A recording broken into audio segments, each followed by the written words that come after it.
pagsuko daw kay former President Duterte sa ICC ay pagsuko din ng ating sovereignty. Yan yung isinisigaw ng kanyang mga kaalyado, no? At kabilang diyan si Senator Bato.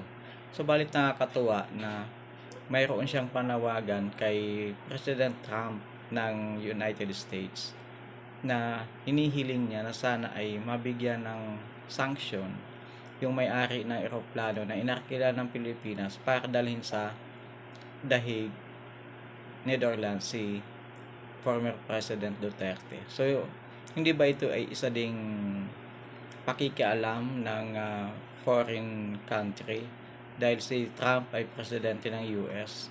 So, parang hindi nagkakasundo, no, yung idea na ito ay usapin ng sovereignty.